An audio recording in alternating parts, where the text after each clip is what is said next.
Olá pessoal, bom dia, boa tarde, boa noite.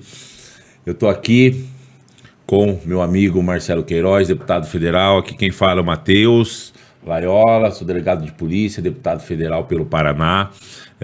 A gente está fazendo um podcast do Cadeia para Maus Tratos. A gente é embaixador, né, Marcelo? Com certeza. Então é um movimento em que nós visamos unir forças, conhecimento teórico, prático, para a gente conseguir melhorar a proteção animal no país como um todo.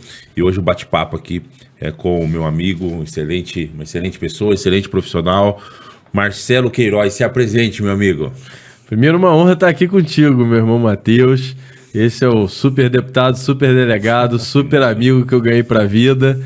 A gente está aqui fazendo parte desse movimento tão importante. Começou lá com o nosso Bruno Lima, delegado. Eu sou Marcelo Queiroz, sou deputado federal também, pelo Rio de Janeiro, meu estado. Sou carioca de coração, atuo já na causa há algum tempo. Primeiro, obviamente, como tendo 2 cachorrinhos na família, né? Eu tenho a Nikita e a Rufina Queiroz, que são minhas 2 filhas. Tem sobrenome? Tem sobrenome também. Tem Instagram também. Não tão famoso quanto você, mas mais famoso do que eu. As 2. E eu sou apaixonado, sempre fui muito apaixonado, principalmente por animais. E aí daí veio essa ideia, a gente começou a trabalhar. Acho que você, Bruno, sempre foram uma inspiração para todos nós. Eu tinha uma linha no Rio de Janeiro muito focada na questão das castrações, que eu fui secretário no Rio de Janeiro, fui vereador, fui deputado estadual, e aí descobri, obviamente, a importância do trabalho que vocês fazem. Eu acho que o trabalho que foi feito aqui para conseguir aprovar cadeia para quem maltrata animal, e eu acho que agora a gente tem trabalhado, né, Matheus, muito em cima das melhorias que a gente pode fazer da lei. Eu acho que você tem sido aí um grande defensor, tem algumas ideias que eu acho que até você podia falar aqui, que a gente tem feito muita coisa junto para a gente conseguir ainda melhorar a lei dos maus tratos. Sim. É interessante, né, Marcelo, que às vezes as pessoas pensam, cadeia para maus tratos, proteção animal é só resgate, né? As pessoas gostam de resgate, as pessoas gostam de ver a cabeça do tutor na bandeja, né? E ver aquela desgraça ali, o tutor preso e o animal resgatado. E proteção animal não é só isso, né? Sim. Eu, como delegado de polícia, eu vivi isso porque a gente prendia de manhã, de tarde, de noite o judiciário liberava, a legislação muito fraca, né? O animal resgatado. O animal resgatado ia para onde? Ia para uma ONG protetor que já não tinha condição, onde ficar poder público 95%, 99% não absorve essa demanda, que é a obrigação do poder público municipal receber um animal doméstico em situação de maus tratos, em condição vulnerável, né? E aí a gente, cansado dessa rotina de enxugar gelo mesmo, né? A gente decidiu sair candidato a deputado federal para efetivamente conseguir fazer o que a proteção animal precisa, né? Então, a gente aqui em Brasília, acabei ganhando um amigo na causa animal aí, né? Então, assim, não é só resgate, né? Então, a gente está falando no início do que você falou de castração, né? Que eu quero que você fale mais sobre isso, né? Então, assim, é extremamente importante, onde a gente consegue diminuir os maus tratos, consegue diminuir o abandono, né? Da castração. Então, assim, conta para nós aqui, de onde que surgiu essa ideia, esse programa, quando que foi, onde você estava, a questão da castração. E aí você fala, quando entra na tua rede social, fala o maior programa de castração do mundo. Eu falei, cara, quem que é esse cara, meu, que tá falando que é o maior programa de castração do mundo? Eu tava no Paraná, eu não sabia disso, né? No Paraná tem, o governo do estado faz ali, tem o Castrapet, mas eu fiquei com vergonha quando eu vi você falando isso, e os números são surreais, né? Então explica pro pessoal e para mim aí como que funciona isso, da onde que surgiu, quando, onde você estava. Na verdade eu fui secretário de Estado, tive a honra de estar desde 2019 como secretário de Estado. No estado do Rio de Janeiro nunca aconteceu, acho que é muito novidade, principalmente se falando de esfera estadual, se escuta muito nas prefeituras, né? Que a atribuição original são das prefeituras, né? Na questão da defesa animal. E aí, com muita insistência e também com muita parceria do governador do Rio de Janeiro, a gente começou, primeiro experimentalmente ali a trabalhar. Quando a gente viu que o modelo ia dar certo, a gente fez uma promessa de fazer durante um ano 100 mil castrações. Em um ano 100 mil castrações. Essa era a nossa promessa. E surreal isso. E a gente conseguiu chegar em 206 mil no final do ano. Então, acho que... Em 12 meses. Em 12 meses. Mil. Vai falando aí que eu vou fazer o cálculo aqui, ver quanto que dá. E eu acho que, assim, primeiro, muito em virtude do modelo, né? O governador acreditou Eu acho que tem várias políticas públicas que podem ser feitas em cima dos animais, mas a castração talvez seja a principal delas porque ela atua na base. Né? Assim, se você for ver castração é importante para o animal, é um ato de amor, você está alongando a vida do seu cachorrinho, do seu gatinho, mas também é uma forma de você coibir maus tratos, você coibir o abandono, porque o excesso, a superpopulação de animais é um problema em todas as cidades, é um problema de saúde pública, mesmo quem não gosta, a gente é apaixonado, né, Matheus? Mas tem muita gente que não liga muito para animal. E essas pessoas também têm que... A gente tem que respeitar, né? E essas pessoas têm que... Ninguém é obrigado a gostar do animal, né? De animal, mas é obrigado a respeitar, né? Com certeza. Eu acho que, assim, quando você fala em castração, eu acho que incomoda essas pessoas, que eu não vejo motivo, né, para ninguém não gostar de animal, mas muito talvez o excesso de animais nas ruas, aquilo ali causa um desconforto e um problema de saúde, né? Você tem várias doenças que têm uma relação, talvez não direta, mas indireta com a questão animal, com o abandono animal. E aí a gente hoje... no estado eu não sou mais secretário, mas eu acompanho, foi muito bom, então isso é outra coisa que acho que no Brasil é muito raro, você ter continuidade de política pública, e eu acho que foi feito ali, foi uma coisa que nunca mais vai acabar, independente do governador, independente que esteja à frente, mas são 68 clínicas conveniadas, são 6 castramóveis também que são totalmente operados pelo poder privado. Pra você ter ideia, cada castramóvel, Matheus, ele faz 350 castrações em média por dia. Então a gente chama até meio feio falar isso, mas é uma linha de produção que funciona. Sim. A pessoa marca o horário, marca o local, ganha um remédio. Então acho que é um trabalho que tem sido feito, foi muito reconhecido e não é à toa que eu estou aqui em Brasília. Então acho que é um projeto, mas não é o único. Só a castração não adianta, mas eu acho que a gente conseguiu fazer uma diferença, né? Eu acho que tem uma frase de Gandhi que eu sempre uso no meu gabinete, que a maneira que as pessoas tratam os animais refletem no desenvolvimento de uma nação. Né? Esse é o sentido da frase dele. Sim, e eu acho que é um pouco isso a gente conseguiu fazer lá no Rio de Janeiro com a castração. Mas é um ponto só. Você tem uma história maior que a minha nessa questão dos resgates. Eu imagino, eu tenho feito alguns, mas eu sei da dificuldade que é.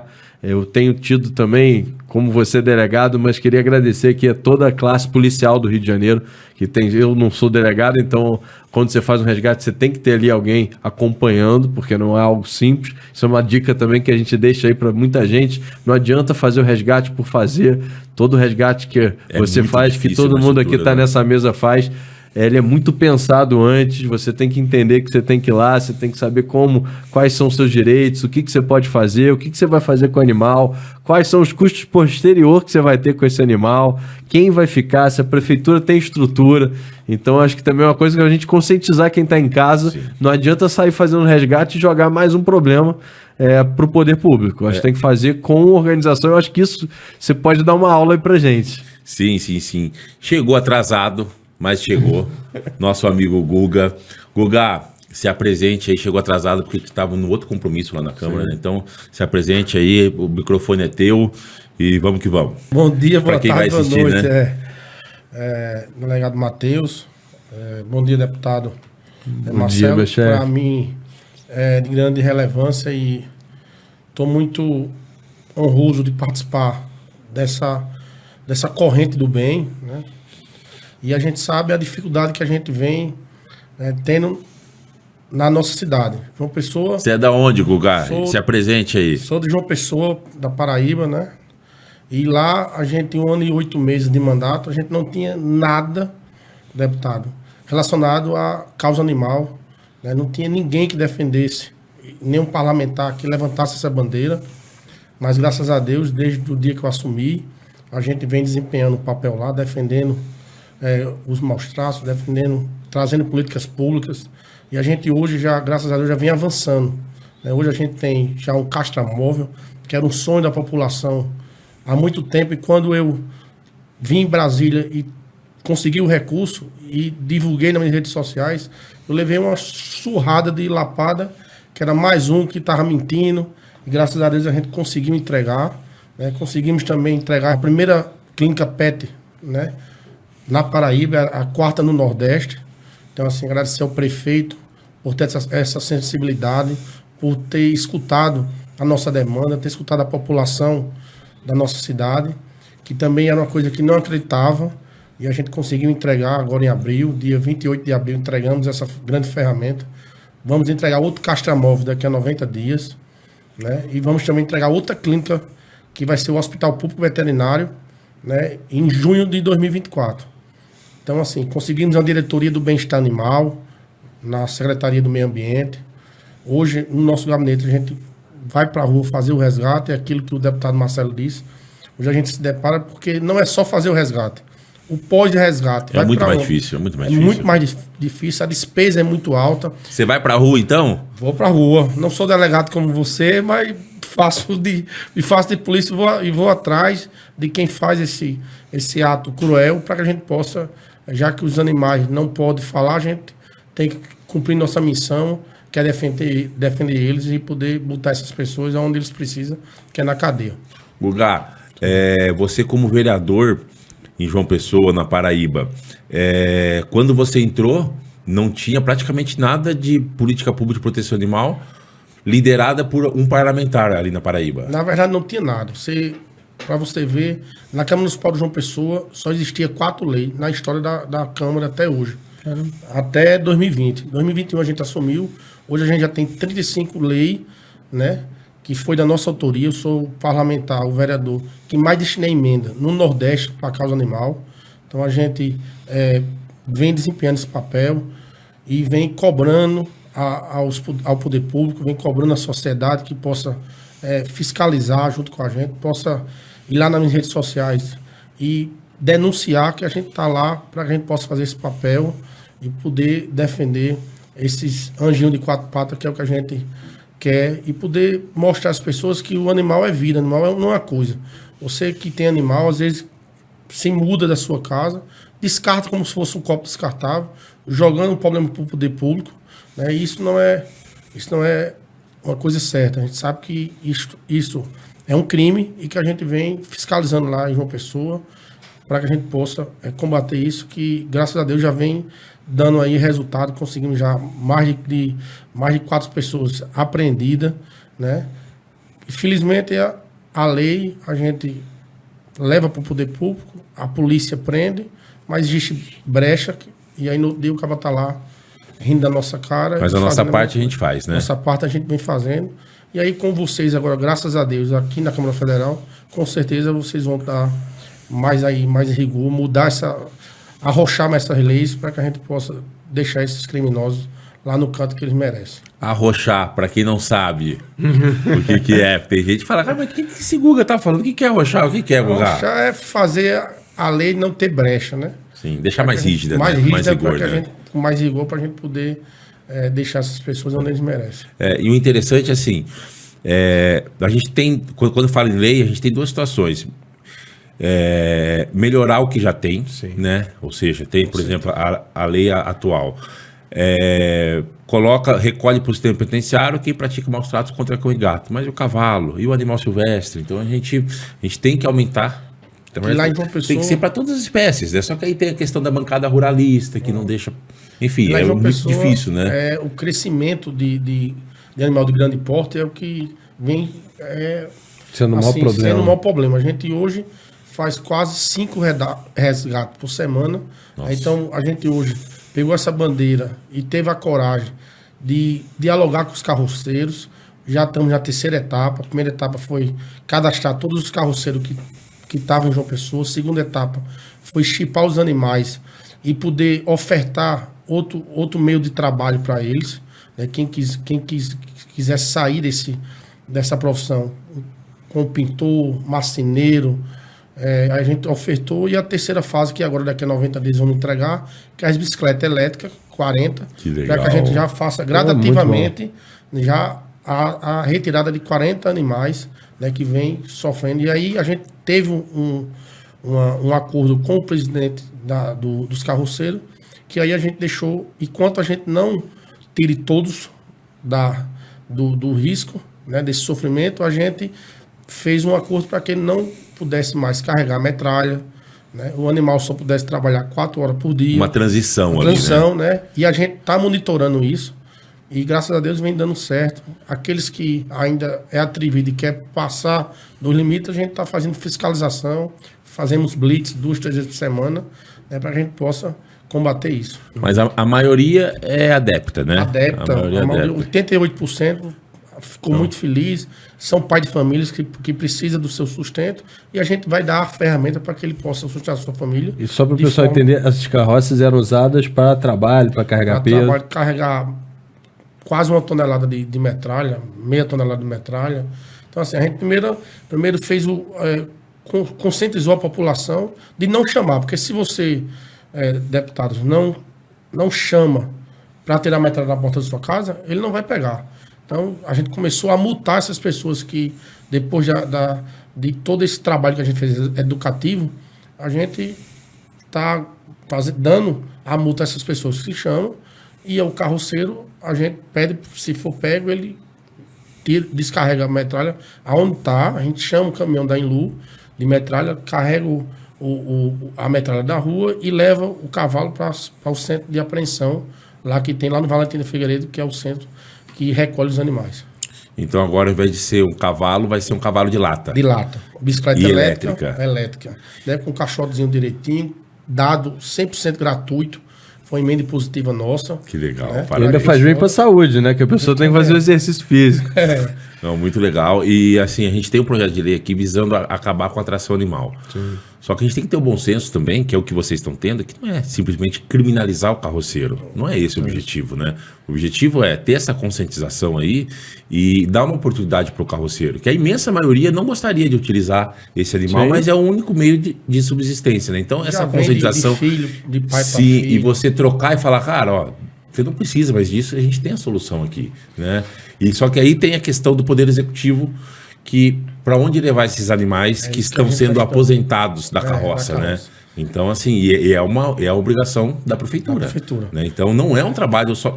Simplesmente numa canetada, acaba-se com a carroceira, com a carroça, criminaliza o carroceiro e vamos prender todos os carroceiros e resgatar todos os animais. Em João Pessoa, você falou uma realidade que tem bastante animal. 190 tração animal. 190 animal. Imagina ter que resgatar de um dia para o outro 190 animais, porque você tem que retirar o animal de onde ele está e dar uma condição melhor. Né? E aí a gente, no começo, foi um estresse grande, porque eles ficaram com medo, achando que a gente ia... Né? E aí, com a habilidade nossa, mostrando que a gente queria dar o suporte melhor a eles. E agora a nossa quarta etapa é saber como é que a gente vai fazer com os animais que vamos tirar. Por isso que a gente vai fazer gradativamente, 40 por ano. Porque a gente não pode só tirar. E aí depois, né? Como é que vai ser? Deixar na rua? Na rua, abandonar, jogar, alimentos, tudo isso. Então a gente está com o prefeito, a gente já conseguiu alugar 4 hectares, né? E aí já tem médico veterinário 24 horas lá. Já temos baia, já tem canto para eles comer, bastante capim, tudo. Só que a gente vai saber, após isso, como é que a gente vai fazer. Porque é uma coisa muito problemática. E assim, 200 animais para o sustento. E aí? Aí a gente está junto com a prefeitura, vendo aí a melhor forma, mas para defender o bem-estar animal.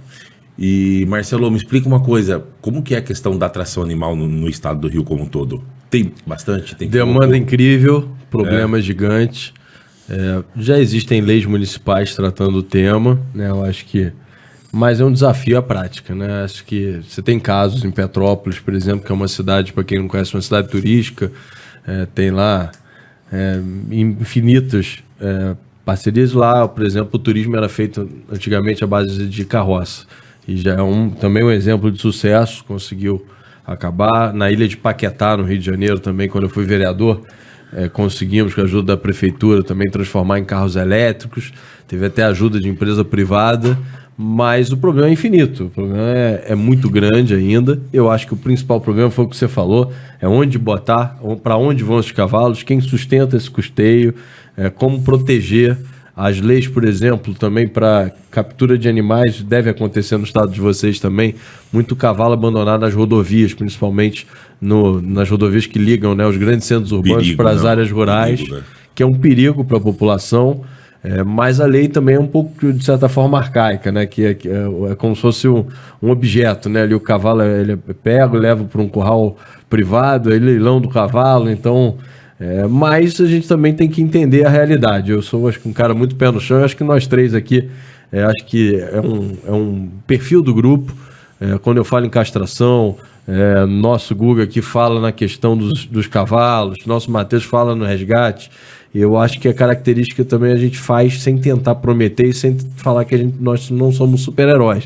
Nós não vamos resolver o mundo, mas eu acho que dentro das nossas possibilidades a gente ajuda. Eu também queria escutar vocês, porque assim, acho que a demanda é infinita. Nossa. Eu não sei se vocês sofrem o mesmo que eu sofro, porque a gente faz resgate, mas o número de pedidos que chega, imagina você, Matheus, que tem aí uma rede social estourada, assim, em relação à demanda e o que a gente pode atender. Eu não sei se você sofre do mesmo problema que eu sofro na internet. Às vezes a pessoa querendo fazer o bem, que você vá lá, mas infelizmente a gente não tem 50 formas, 50 Matheus espalhados, 50 Gugas, e nem tem a condição financeira de resolver tudo, né? Sim. É interessante, né?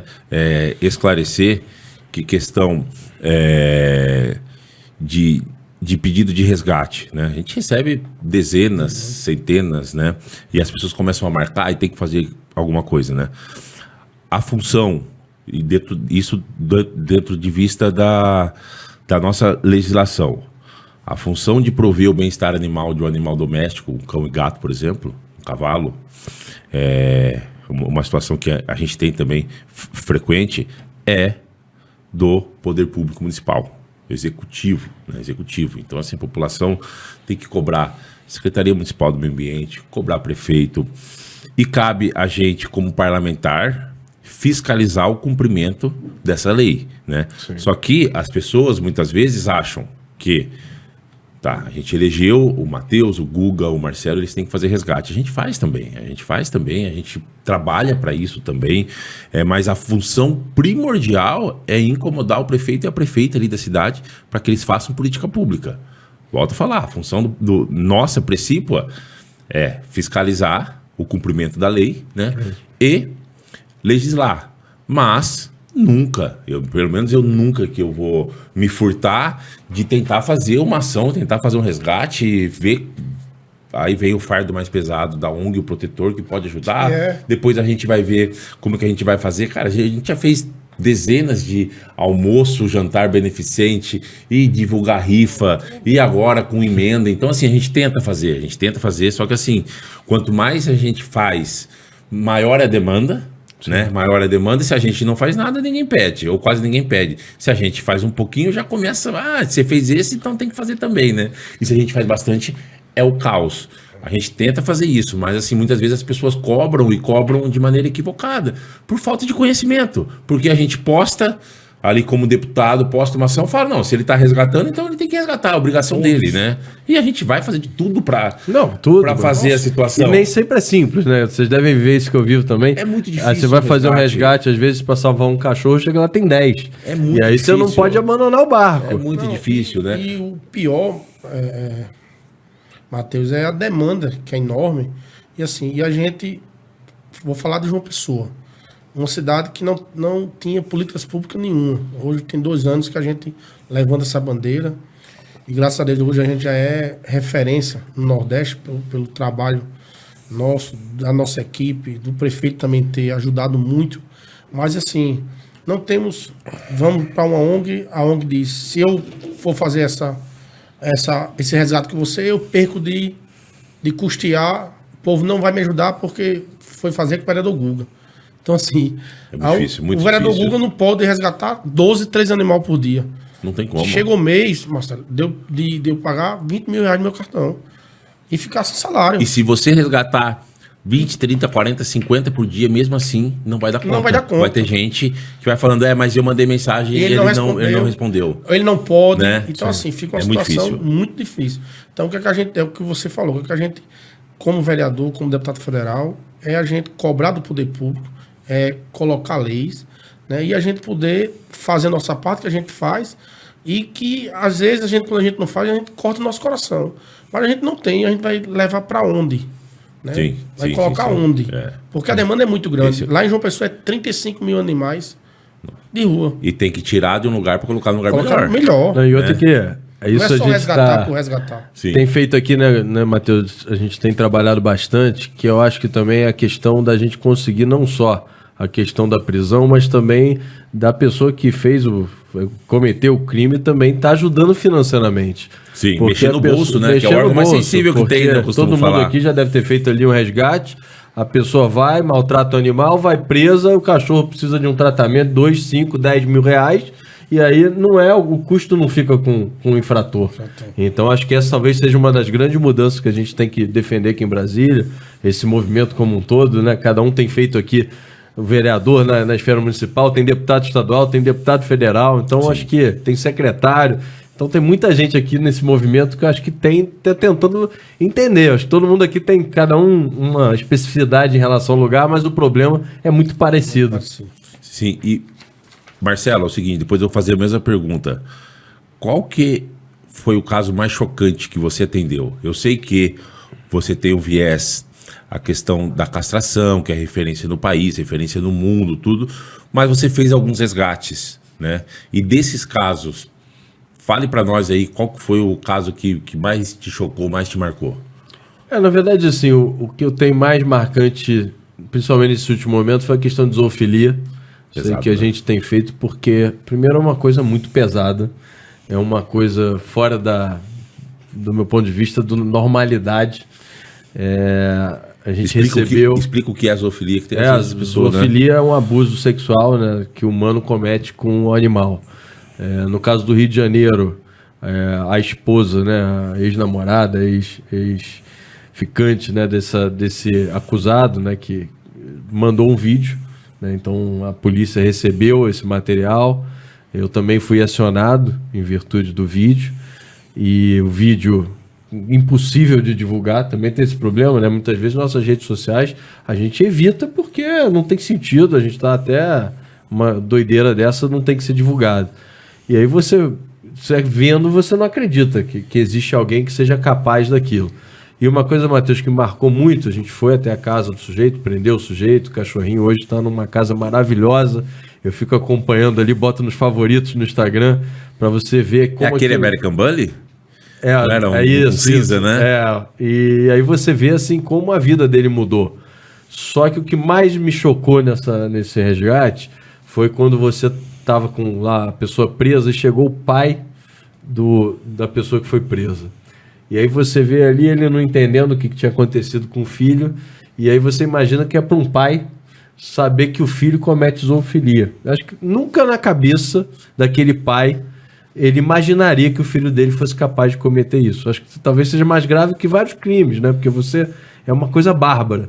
Então, assim, eu acho que fiquei assim, muito impressionado com essa imagem do pai da pessoa chegando, sem entender por que o filho tinha sido preso, e aí a gente contando o que aconteceu. Aquela e aí decepção, a né? decepção. Então, acho que...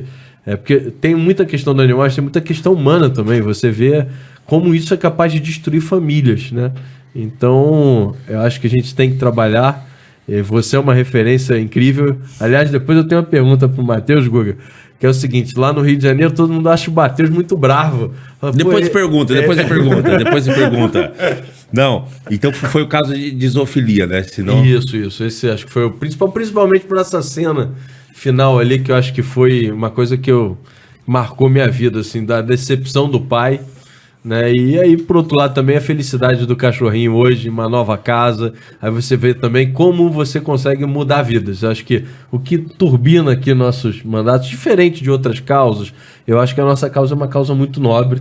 E você vivencia aí casos de superação diariamente. Sim, então a gente tem muita derrota, a gente tem muita decepção, mas eu acho que diferente de outros temas, a gente também tem muita alegria, né? Sim. E o teu caso, Guga? Qual que foi o caso? A gente, deputado, Pior. do mesmo jeito, foi um caso de zoofilia lá no município de Santa Rita.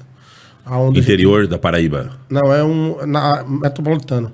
É uma cidade lá da Paraíba, onde a gente chegou lá, recebeu também essa denúncia, e a polícia, quando chegou lá com a gente, ele convenceu a polícia que era mentira, mas aquele negócio no meu coração, e aí eu consegui pegar o telefone dele e pedir para que ele tirasse a senha eu tivesse acesso. Quando a gente foi no direct, e aí tava lá toda a cena bárbara, ele fazia orgia com um chau-chau, né? Nossa. E mandava para outros parceiros dele.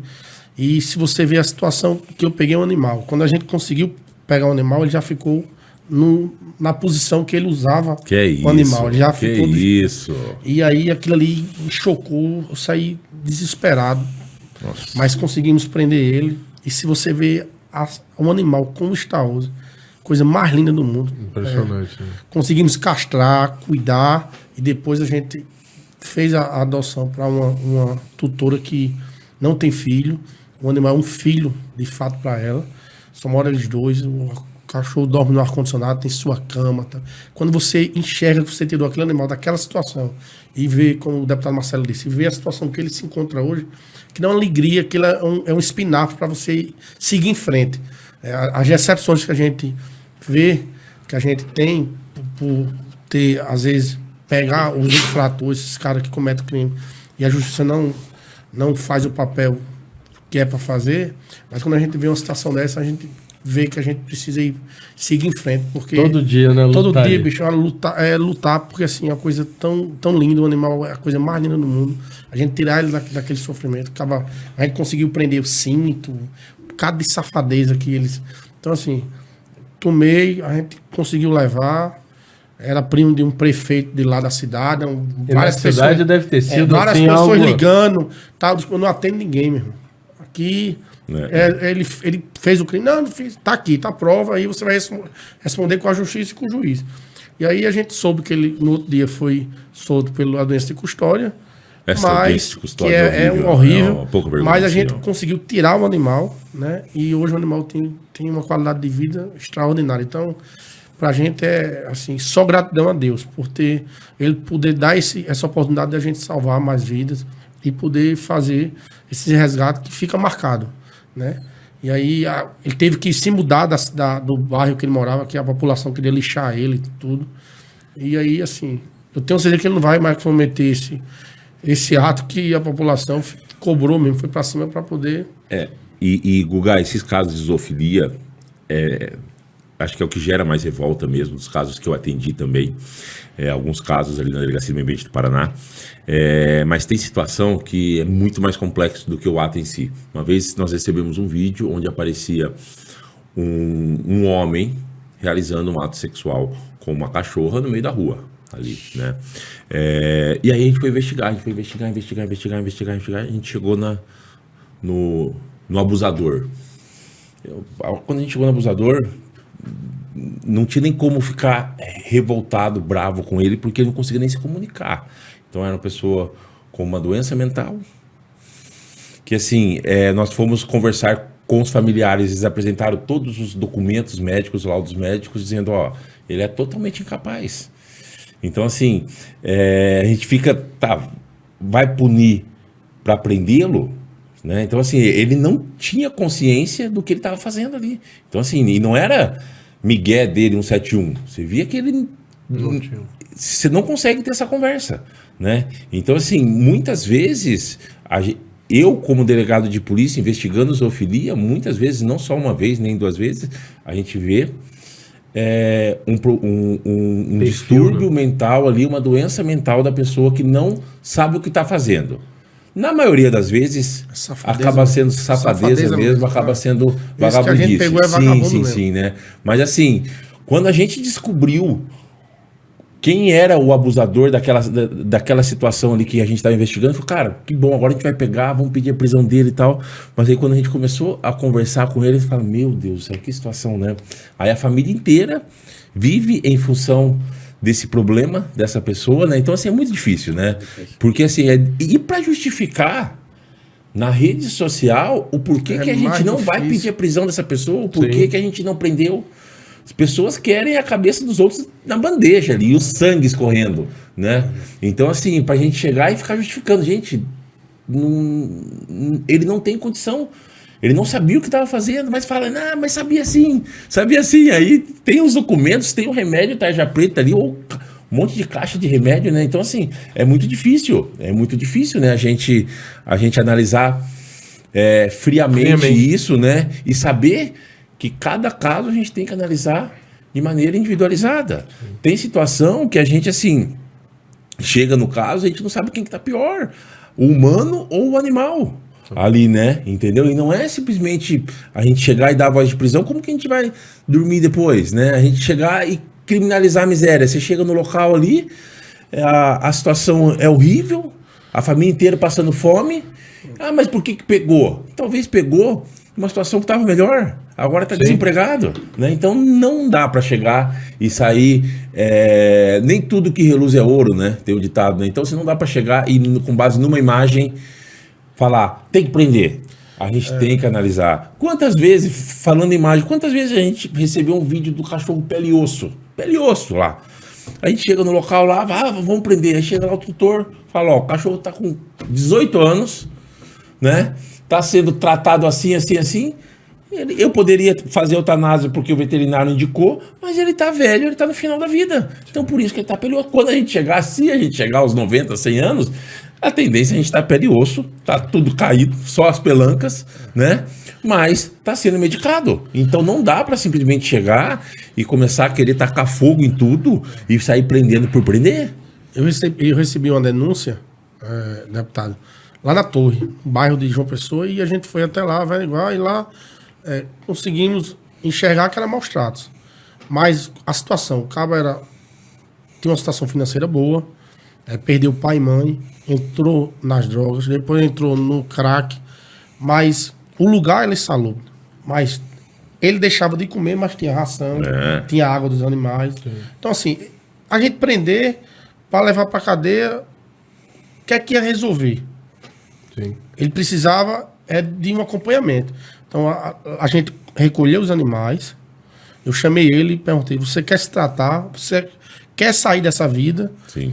E lá a gente conseguiu internar ele numa clínica contra as drogas, né? Quando ele tiver apto a trabalhar, a gente vai inserir ele no mercado de trabalho. Eu prometi ao tio dele que a gente ia fazer isso, botar ele na prefeitura, para dar mais uma chance de vida a ele, né? Porque assim, os animais eram gordos, só era sujo porque o cara era drogado, passava o dia todo usando pedra e dormindo. Mas tava lá o saquinho de ração, tava lá a água, tava a ração. E aí a gente recolheu os animais, deu essa oportunidade a ele e conseguimos resolver os dois casos. Salvar os animais, porque era um local sujo, mas também conseguimos salvar uma vida, que tirar ele, tentar tirar ele das drogas, para mostrar ele dar continuidade à vida dele, poder jogar aquela página fora e continuar a vida de forma direita e assim, dar oportunidade para ele poder ter o sustento dele. Então, prender não ia resolver. Eu tive outra também que é muito marcante, assim, Guga, que é muito parecido com isso. Foi na praia de Copacabana, assusta pelo lugar, né? Imagina a Avenida Atlântica, um dos lugares mais nobres do Brasil, numa cobertura. E aí todo mundo... cobertura, quantos milhões custa isso, né? Milhões. Todo mundo do prédio reclamava do cheiro de gato na cobertura. Aí começaram a cair gatos, né? Suicidar. E aí 6 gatos caíram. E aí a denúncia chegou formalmente. Quando a gente entrou, você imagina, uma pessoa que mora na cobertura da Avenida Atlântica, no Rio de Janeiro. E aí cerca entre 100 e 200 gatos a gente tirou da casa da pessoa. Só que é a mesma coisa, né, Matheus? Você vai chegar lá, a pessoa toda arranhada de gato. Quando você entra, você vê que ela estava ali pedindo ajuda e sem saber o que fazer, nenhum gato castrado. Então aquilo ali ia se reproduzir eternamente. Então você vê que assim... Tem coisa também que é a questão da doença. Então você tem que... Adianta prender essa pessoa? Colocar na balança. Não adianta. É falta de comida. Não, os gatos estavam bem, mas se você ver o vídeo, 200 gatos, um em cima do outro. Quando abriu a cozinha, e aí quando a polícia entrou, ela fechou, trancou todas as outras portas. Loucura. Só a cozinha era um mar de gatos, gente. Então você imagina. E aí você vai falar com ela, para ela a lógica também tem sentido. Ela está fazendo aquilo ali para cuidar dos gatos. Mas se você for ver do outro lado, aquilo ali tornou uma situação sustentável para o prédio, para o bairro. 6 gatos se suicidaram, porque não devem ter conseguido conviver, imagina. Assim. Sim. E assim, essa questão de criminalizar a miséria. Na delegacia do meio ambiente, ali muitas pessoas ligavam e falavam, tem um morador em situação de rua, empurrando o carrinho, e tem um monte de cachorro ali amarrado andando com eles. Eu falei, tá, você vê espancando? Não, ele sempre espanca. Eu falei, tá, mas o que tem de prova? É, mas não pode, morador em situação de rua, ou morador de rua, né, antigamente, agora, né, morador em situação de rua, né, não pode ter animal. Mas por que não pode ter animal? Ah, mas vive acorrentado e tal. Gente, vamos ter bom senso, né, vamos ter bom senso. Teve um caso de um cara, saiu do Rio Grande do Sul, empurrando um carrinho, uma bicicleta ali, e o carrinho atrás, com meia dúzia de cachorro ali, né, e todo mundo falando que ele estava saindo do Rio Grande do Sul e indo pro oeste do Paraná. E aí o pessoal começou a marcar. Ele saindo de bicicleta ali, segurando com o carrinho atrás ali na garupa ali, amarrado ali, com os cães. E o pessoal começou a marcar. Olha que absurdo, saindo do Rio Grande do Sul. E assim, gente, não era de carro, de avião, bicicletinha, ou seja, dias e dias, né? E aí o pessoal, que absurdo, alguém tem que prender esse cara. E o pessoal me marcando, já do Rio Grande do Sul. Caramba. Passa por Santa Catarina. Eu falei, não é possível, cara, não é possível que vai sobrar essa jaca, essa ocorrência pra mim aqui, porque, pô, tá no Rio Grande do Sul, o pessoal me marcando, aí se aproximando, passou por Santa Catarina, aí uma abordagem da PRF. Caramba. Ah, que absurdo, a PRF abordou e não resgatou, e não prendeu o cara. Falei, cara, vai chegar aqui em Curitiba. Não, deu outra.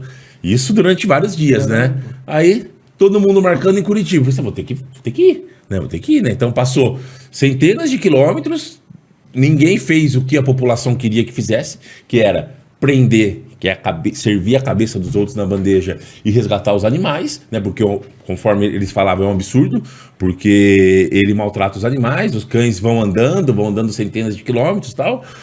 E aí, beleza, chegou em Curitiba, falei, vou ter que fazer alguma coisa, né? Beleza, a gente foi lá, a gente foi abordar o cara. O cara tava com um corote, a gente fala no Paraná, um corote é pinga ali, né? Uma pinga ali e tal, né? Falou, ó, minha família inteira me abandonou. Dá uma olhada aqui no meu carrinho. Tinha saquinho, aqueles sachezinho da Premier, tinha ração super premium, tinha água, tinha comida, e os cães andavam com ele ali. Quando cansavam, ele colocava em cima do carrinho e tal. Uma situação de miséria extrema.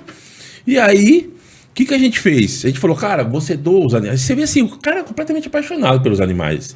Não tinha uma prova de que concreta ali, de que ele estava maltratando, que ele tinha a intenção de maltratar, a gente tira uma situação de pobreza ali, né? Eu falei assim, você doa os animais para nós? Não dou. Aí começou a chorar, não dou, isso aqui é minha vida. Ele falou, cara, e aí começou a contar a história de cada um e tal. Eu falei, tá, mas esse daqui que tá um pouquinho magrinho, vamos levar numa clínica? Ele falou assim, tá bom, pode levar numa clínica, mas eu vou dormir do lado da clínica. Eu vou dormir do lado da clínica até ele ter alta, porque eu não saio daqui sem os animais. Resumo da ópera, tinha quebrado o gancho ali da bicicleta com o carrinho, a gente levou numa bicicletaria, a gente arrumou tal, a gente conseguiu ração, tal, e nós tínhamos uma ação para fazer um pouco para frente, a gente deu uma carona para ele andar menos, né? Meu Deus do céu, eu fui queimado em praça pública por não ter prendido o cara e não ter resgatado todos os animais. Ele aceitou doar 2 animais, a gente ficou com 2 animais ali. A gente não, a ONG e o protetor, como sempre, né? Infelizmente, o poder público se abstendo da obrigação, né? E aí, ele foi indo e tal, e o pessoal fazendo lives tal, em Santa Catarina, dizendo, olha o absurdo desse delegado. Aí eu cheguei e falei, tá, mas ele passou por Santa Catarina inteira, a pé, e vocês não fizeram o que vocês queriam. Agora eu tenho a obrigação de fazer? Passou por Rio Grande do Sul, passou por Santa Catarina, teve um delegado lá, que é de uma cidade de Santa Catarina, que ele passou na rodovia, ele falou, não, mas você tinha que ter prendido. Eu falei, mas por que você não prendeu? Por que você não prendeu? Né? Agora, eu que estou errado, mas você que tinha a obrigação de fazer, você não prendeu. Você tomou conhecimento aí, né? Então, assim, gerou um debate ali. E, assim, passou centenas de quilômetros, ninguém fez o que a população queria fazer. E aí, eu que falei, cara, não, a gente vai tomar ciência disso. Eu fui o culpado de não ter prendido, né? E não me arrependo. Então, assim, volto a falar, é clichê, mas a gente não pode criminalizar a miséria. A gente tem que ver que tem situações que, se a gente retirar o animal ali, a gente vai causar uma depressão no tutor, que não teve a intenção de maltratar, a vontade ali de fazer aquilo, mas é a residência dele ali, é a casinha ali e tal, né?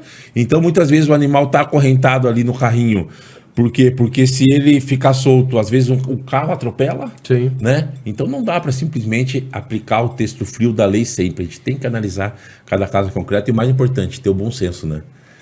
Pode ser entendedor da lei, pode ser especialista, pode ter... É isso. Você ter o bom senso em cada situação é Cada uma essencial, situação né? é atípica, né? Cada uma tem um significado. Então a gente pode criminalizar todas as ações tirando por uma, né? A gente fez um resgate de uma raposa. De uma raposa. E a raposa era igual àquela capivara. A raposa A capivara lá de Manaus. de a Manaus. filó. A raposa filó, era de boa. De boa, criada dentro de casa, domesticada dentro de casa, tudo. E a gente foi lá, fez o resgate. E aí, como é que ficou pós o resgate? Ela já era acostumada a assistir televisão com o dono. A raposa, A olha raposa. que inusitado. Eu nunca fiz resgate de nunca vi raposa, também. não. Fiz um resgate e tal. A gente pega um centro altamente defasado, desestruturado, como o Ibama. Né? Na Paraíba é um desastre. Uma pena, né? Porque eles fazem um trabalho fantástico, né? E assim, vai para lá, com certeza a situação dela, ela estava já acostumada em uma situação, vai para o habitat dela, será se ela conseguiu se defender, conseguiu sobreviver ali, né? Mas a gente fez E a aí? parte da gente e a gente teve que fazer, né? Porque chegou a polícia ambiental junto com os outros órgãos, a gente foi lá, a mulher quase que enlouquecia. Eu peguei ela, todo dia morria 2, 3, eu peguei ela recém-nascida, cuidei dela dando mamadeira. Então assim, hoje ela tem 5 anos comigo e hoje eu vou perder, pelo amor de Deus. Queria desmaiar, aí a gente convenceu, porque era perigoso. Ela disse, não, ela dorme comigo, vem ver aqui, ó. Dorme comigo na minha cama, assiste televisão, meus filhos, os pirraí pegavam nela, puxavam ela assim, abraçava ela. Muita coisa. Então assim... a Muito situação- caso diferente, né? Sim, sim, sim. E assim, e questão de animal silvestre é muito delicado, porque muitas vezes, e a gente, eu como delegado de polícia, você chega no local, tem lá um senhorzinho com 80 anos de idade em casa e um viveiro do lado com um papagaio ali. Viveiro bom, viveiro grande ali, né? E aí você chega e fala, cadê o documento do papagaio? Não tem documento do papagaio. Aí, papagaio não tem, aparentemente, condições de maus tratos ali. E aí você fala, cara, se eu tirar o papagaio daqui, Vai morrer. ou o papagaio morre de depressão, ou O velhinho. o velhinho ali morre de depressão, morre os dois. Então, assim, é um drama muito grande. E aí, o que aconteceu algumas vezes? Eu ligava no centro lá de recolhimento de animal silvestre, explicava a situação, mandava foto, vídeo e falava, ó, tô com essa situação aqui. E aí eles falavam o seguinte, tá? Como que tá a situação do... tá há 30 anos com ele ali, e o lugar tá bom. Falou assim, então assim, a gente não vai retirar desse local para colocar no local pior. Porque, ou no local até, até igual, mas sem estar o tutor do lado ali, porque tem uma dependência emocional de décadas. Né? Então vamos fazer o seguinte, prenda ele, na verdade eu vou explicar, a prisão é algo, coloco até entre aspas, por quê? Porque é um termo circunstanciado, o senhorzinho ele vai responder pelo crime de manter animal silvestre em cativeiro, então ele vai responder, ele vai passar por uma transação penal ali, porque ele sabe que está errado, mas ele vai ser ouvido na delegacia, vai assinar um documento e vai ser liberado imediatamente, então não vai nem dormir na delegacia, vai ficar lá meia hora, 1 hora, é o tempo de fazer o documento, né? E aí a gente faz um documento chamado termo de fiel depositário, que é falar o seguinte, você vai ficar com o animal nas condições ideais e tal, e manda a cópia integral para o órgão administrativo do Poder Executivo, falar a decisão de vocês agora de resgatar, de retirar o animal ou não. A gente acaba deixando o papagaio ali com o tutor é encaminhado para a delegacia, é autuado em flagrante por manter animal silvestre de cativeiro, é liberado e paga uma multa por parte do órgão administrativo. E aí cabe ao órgão administrativo para saber se é melhor deixar com ele, já que está há décadas com ele, ou retirado. Mas aí é uma decisão técnica, decisão do... Né? Então, assim, a gente tem que ter esse tato, né? Que não é simplesmente chegar lá e fazer o resgate. E fazer o resgate, porque às vezes a gente vai causar o caos para a família, né? E isso tudo Essa dentro da senhora lei. entrou em Isso depressão. tudo dentro da lei, Ela entrou em sim. depressão, tudo. Eu 30 dias depois fui na casa dela, ela tava tomando remédio, tudo surtada mesmo. Sim. E Marcelo, me diga o seguinte, a expectativa de vocês desse programa de castração, você imagina se do jeito que tá, esse gargalo, essa quantidade de castração, você imagina se chega um governador ali e fala, eu não vou mais fazer esse programa, se torna uma situação bem complicada, político, né? Um problema político, né? Porque a população chega e já está acostumada com isso, né? Eu acho que, na verdade, a gente tem que criar essa política pública no Brasil inteiro. Permanente, permanente. Eu acho que é uma coisa que você tem início, meio e fim. A gente tem noção que no Rio de Janeiro, se fizer esse trabalho aí por 10, 15, 20 anos, a gente vai conseguir dar uma trava nesse problema no futuro. Sim. Acho que todo mundo aqui vive o mesmo problema, as ONGs lotadas, inclusive deixar aqui nosso registro, né, em favor das ONGs, que se não fossem essas ONGs, essas pessoas que são os verdadeiros heróis, a gente talvez não conseguisse, o problema do Brasil seria infinito. As pessoas não têm ideia de como isso pode causar um problema de saúde pública. Você está cuidando dos animais também significa estar economizando nos hospitais de humanos, nas nossas cidades, nos nossos estados. E eu acho que a grande vantagem ali foi o governador ter acreditado, porque, Matheus, você sabe como é isso, o Guga estava dando exemplo aqui do prefeito, a gente hoje, infelizmente, ainda tem que contar com a boa vontade de alguns gestores públicos. E eu acho que essa talvez a virada de chave que a gente precise. Eu acho que você fala, por exemplo, quando a gente está falando aqui no IBAMA, acho que é inquestionável aqui a qualidade de todos os técnicos do IBAMA, a qualidade de todo mundo que trabalha em relação aos animais nos setores públicos, mas as estruturas estão muito sucateadas. Sim. Não por culpa do servidor público, não por culpa mas do servidor. Por culpa do gestor. E eu de quem acho manda, que de quem tem a caneta. É isso que eu assim, também falo bastante. Eu acho que a gente tem que avançar muito em legislação, mas eu fui secretário e eu acho que eu vivi isso na prática. O secretário, o ministro, eles têm capacidade de realizar. Sim. E eu acho que um grande problema que a gente vai ter que passar agora, virar a página nessa questão da defesa animal, é a gente começar a ver resultados na prática de políticas públicas. Sim. Então, seja na melhoria das estruturas, seja no cumprimento da lei, porque quando a gente faz a lei dando cadeia para quem maltrata animal e você não tem um abrigo municipal, você não tem ou uma remuneração de protetor, ou não tem uma ONG conveniada, complica muito. Sim. Porque o que no fundo a gente está falando é o seguinte, existe uma lei, a gente tem onde prender, mas não tem onde botar o bichinho.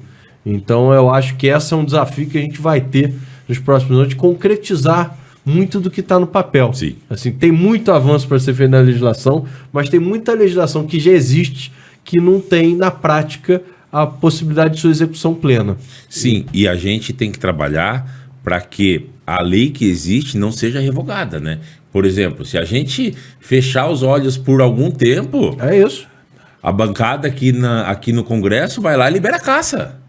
Né? Libera a caça e começa com javali e daqui a pouco tá uma matança total, né? Então, assim, além de tentar melhorar o que a gente tem que trabalhar para não ter retrocesso do que já está em vigor, né? Agora, uma coisa interessante também que eu falo para todo mundo, e aí tem muito lado ruim, eu acho que a gente tem muito problema, mas se você for ver também, por exemplo, na realidade, eu sempre falo isso porque na castração eu rodei e fui a alguns lugares até para dar palestra sobre o programa lá do Rio de Janeiro. E aí interessante, você tem vários lugares na Europa, Estados Unidos, que o sistema que funciona é o da carrocinha. Então você imagina... Atualmente. Você pega, Europa, Estados Unidos, que o pessoal fala, você imagina, por exemplo, como funciona em grande parte dos Estados Unidos. O animal está abandonado na rua, vai lá, né, o departamento municipal, né, de proteção, apreende aqueles animais e aí tem uma pontuação, Matheus, que é a pontuação da morte. Quanto mais pontos o animal tem, menos tempo ele pode ficar no abrigo. Como assim? Então, exemplo, você pegou um animal na rua, ele tem algum tipo de doença, ele ganha 20 pontos. Ele está idoso, ele ganha 10 pontos. Quanto mais pontos ele tiver, menos tempo ele fica no abrigo. Ou seja, ele vai sofrer eutanásia depois. Isso nos Estados Unidos. Nos Estados Unidos. Mas isso aí é fácil chegar e falar que não tem animal em situação de rua. É isso, aí você vê. Tem carrocinha? Você vê. Se quisesse fazer isso no Brasil, a gente resolveu o problema. Sim, mas eu acho que a grande diferença no Brasil é que a gente consegue ter esse olhar humanitário. Acho que tudo que a gente está fazendo aqui é uma coisa muito, muito pensada, mas você vê que também não adianta ser 100% pragmático, porque 100% pragmático, eles estão sendo no resto do mundo, muita gente está fazendo, e aí também matar animal não dá, né? Então eu acho que a gente tem exemplos aqui na questão dos resgates. Acho que vocês dois são grandes exemplos. Eu acho que o Guga aqui, como política municipal, a gente tem que reproduzir, incentivar os prefeitos a reproduzirem o caso de João Pessoa. No caso dos resgates, eu acho que você tem aí muita coisa para ensinar para os governadores, para os agentes de segurança pública. Eu acho que no Rio de Janeiro você tem muitos parceiros delegados, mas você também tem muitos delegados que não entendem isso como uma prioridade. O que às vezes é prioridade para a gente não é prioridade para o outro. Sim. Mas hoje o animal é parte da família. Então imagina você ter um filho passando mal e você não conseguir levar para o hospital público. É o que a gente sente quando você tem um animal ali apanhando e aí você imagina ligar para um delegado e não, isso não é importante. Tem outros casos mais importantes. Então, acho que assim, chacota, você é um exemplo para a segurança pública, acho que a gente tem que usar. E eu acho que a questão do Rio de Janeiro, eu sempre tenho um orgulho imenso em ter feito isso pelo volume, pela realidade, pelo pragmatismo. Você pensar que no Brasil você é referência em algo relacionado ao animal. Parabéns, Marcelo. Últimas considerações, vamos lá, seu Guga. Em João Pessoa também, Marcelo, a gente fazia 250 castração mensal. Né? Hoje a gente já faz 1.500. Né? Conseguimos implementar o castramóvel, conseguimos com emenda impositiva minha de 183 mil, reformar e aumentar o centro cirúrgico do centro zoonótico. Conseguimos, com essa clínica PET também, trazer 300 castrações mensal. Então, assim, conseguimos avançar. Eu acho que é a prioridade, porque se você não faz a castração, é enxugar gelo. Exatamente. É enxugar gelo. Tem qualquer outro trabalho, se não for sem a castração, não vai ser resolvido. Que eu defendo muito lá no Rio, inclusive. Você fazer o hospital veterinário é importante, mas tem que estar atrelado a algum número de castração. Porque senão você vai enxugar gelo. Justamente. E assim, hoje a gente já vê a diminuição desse projeto que a gente vê, como você disse, que daqui a 10, 15 anos, daqui a 10, 15 anos a gente vai ver os frutos. Muitos frutos. Porque você vê, um gatinho ele dá 3, 4 crias no ano. 10, 20 animal aí, e aí? Né? Quantos? Então assim, se a gente não caixa, então lá a gente começou a fazer toda a identificação das colônias, né? E começou a botar o castramóvel para pegar essas colônias e fazer a castração. Mercado público. Vamos lá, essa semana castrar só do mercado. Cemitérios, castrar. Para que a gente possa dar a esses animais de rua a castração. Fizemos um convênio com a Unip, com a universidade lá, que o pós-operatório ele fica com o animal. E depois a gente devolve para a rua e faz 2, 3 vezes mensal, feira de adoção. E aí chamando as empresas privadas, ajudando para que a gente possa ir conscientizando que não compre animal, adote. Isso. Adote. Né? Esse ali é um ato de amor, de carinho que você vai dar àquele animal. Às vezes eu fiz um resgate de 34 bubu aqueles Lulu da Bumerangue. Eu recebi uns 6 mil mensagens querendo os animais. Eu digo, rapaz, eu tenho bem uns 20 vira-latazinhos, quero não, só quero o Lulu. Então isso não é um ato de amor. Animal não tem que ter raça. Né? Eu tenho 7 animais. Né? 5 vira-lata e 2 que eu já tenho com 16 anos, que é o meu xodó, que é a minha vida, que é Boni. Então, assim, a gente vê, quando ele adoece, eu endoideço. Porque, assim, dorme comigo. Quando eu tô chateado, triste, apaga a luz, ele já sabe, corre, bota na cabeça, dorme comigo nós dois. Então, assim, você vê o carinho, né, que o animal tem com você. Então, assim, eu acho que é uma coisa que eu não aceito nem admito eu passar um tanto bem alguém fazendo uma maldade com o animal, porque aí ele tem que fazer comigo. E aí eu viro um cachorro, né? Eu viro Obrigado pela presença aí, vamos que vamos. Tudo de bom. Valeu, Marcelo. Valeu, Guga. Valeu, meu amigo. Valeu. Abraço.